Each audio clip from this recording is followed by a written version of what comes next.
Hello and welcome back. This is video number 4, and we're going to talk about an overview of the Smart One-Time Offer and why they convert.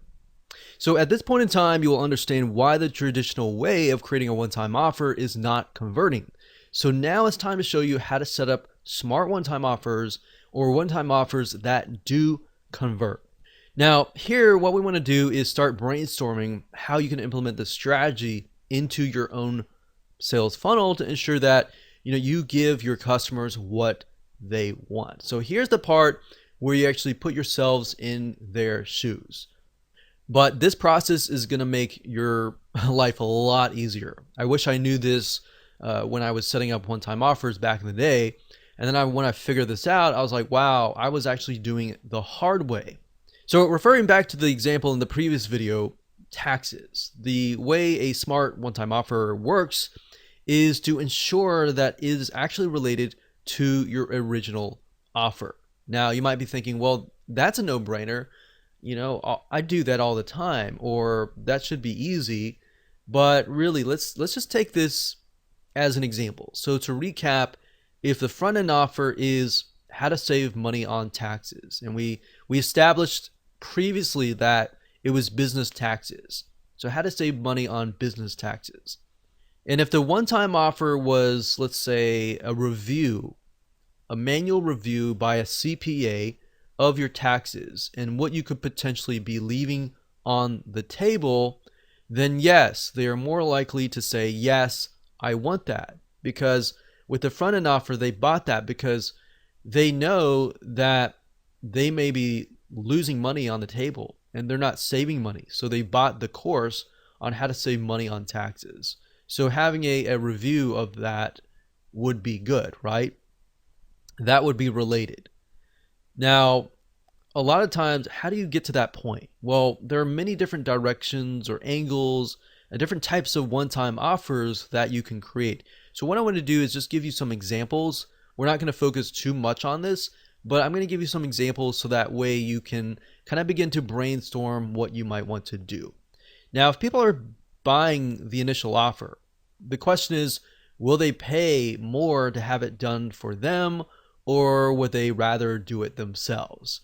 So a lot of times you'll find people, they'll buy your course or they'll buy your digital product or they'll buy your service, but they're either on one side or one end. They'll either want to do it themselves or they want it done for you. It's really hard to know. So a lot of times if you can offer a mixture of those in your funnel, you'll actually get higher conversions, especially if you know that the person buying it has a limited amount of time and at the end of the day, they would rather you do it for them.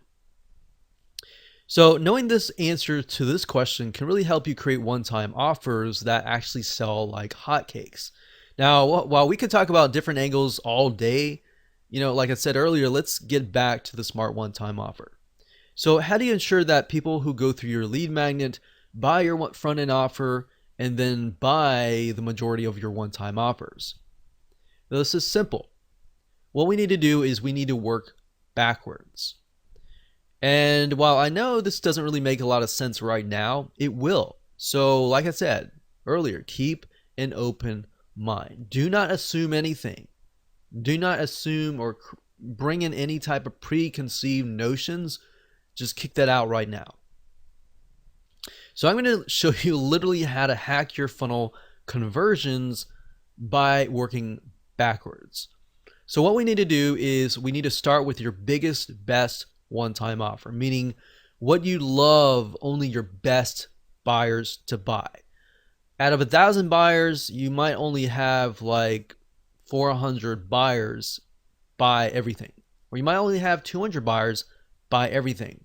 But I want you to think it closely. What do you want those 200 or those premium buyers to buy, right? So what is your biggest, baddest, best one-time offer? So I want you to start with that first. Or you could say, what is the most expensive one-time offer? The one all the way at the very end. Start with that first.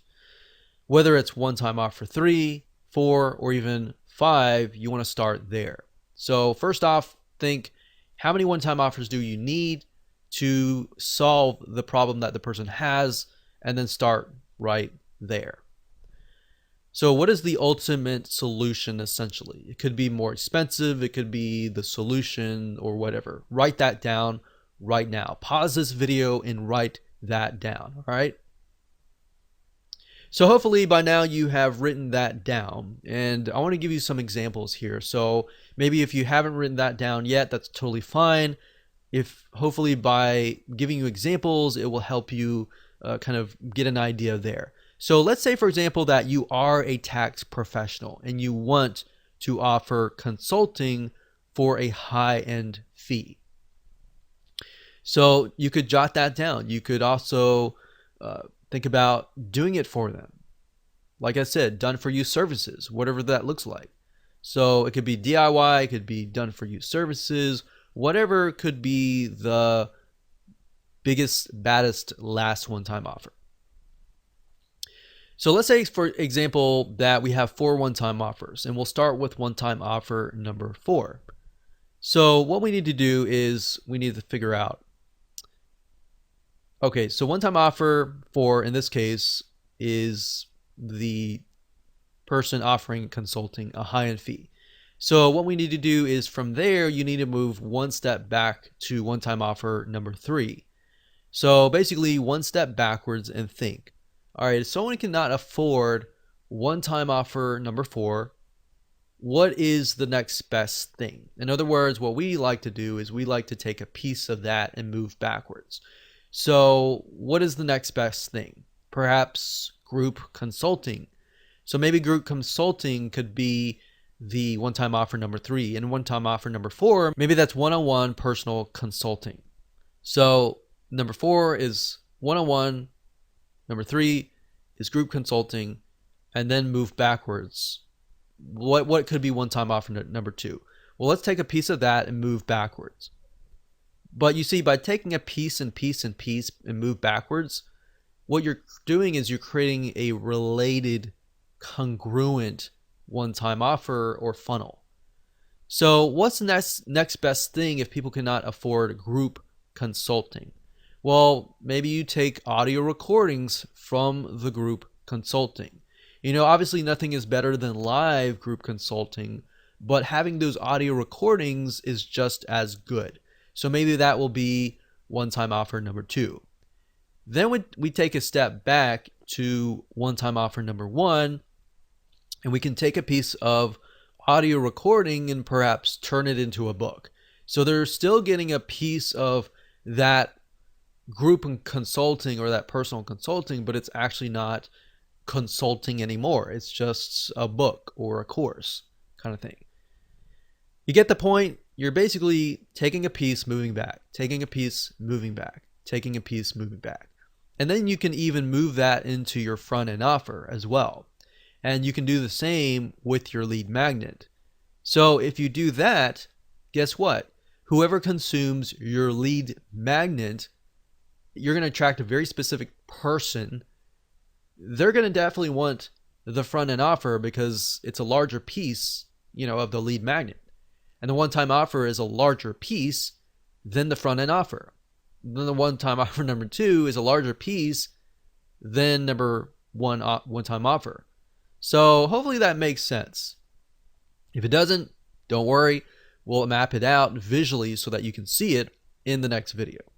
So like I said, it'll make more sense in video number 5, but that should kind of get your mind going a little bit.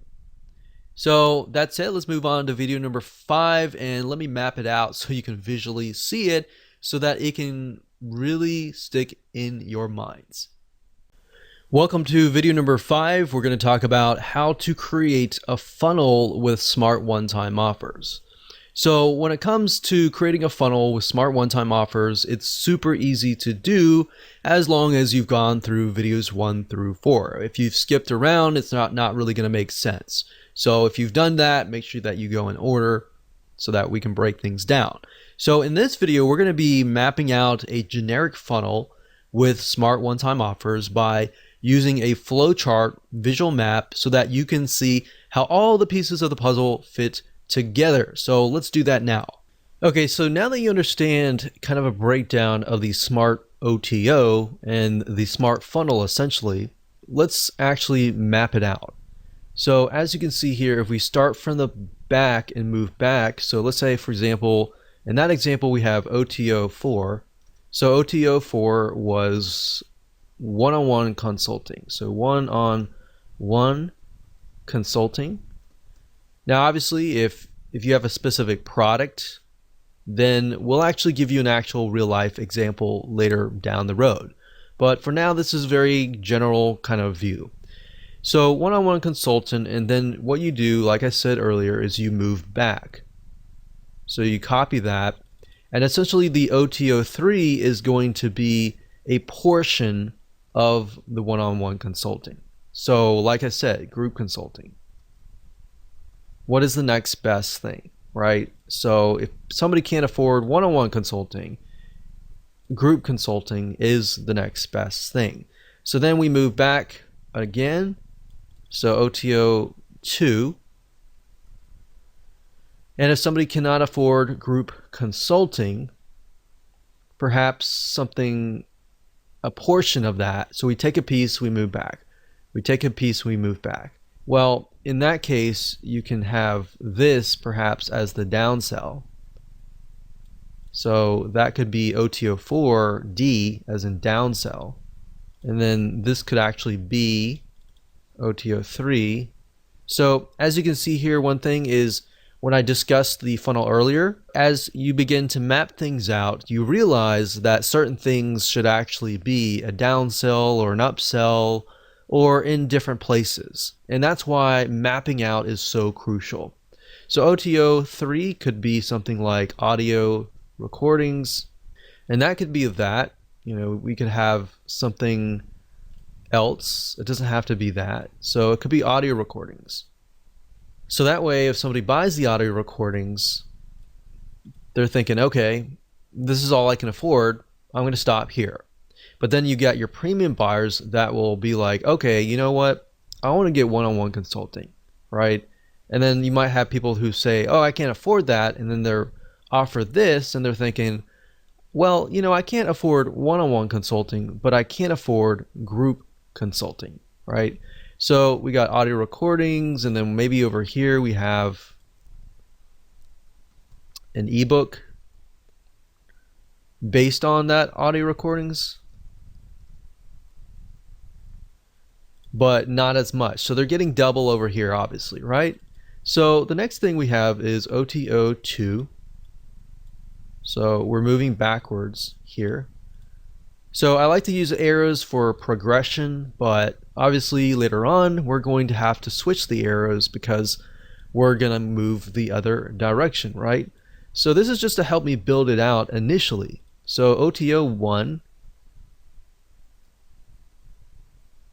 this could be a piece of that. So maybe this could be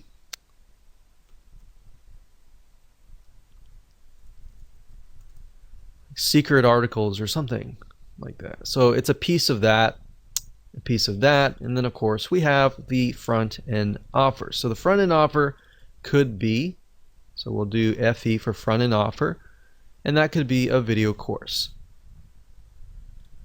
So after you have finished this, you want to switch the arrows back to the other way. So we would switch the arrows back this way. And that's it.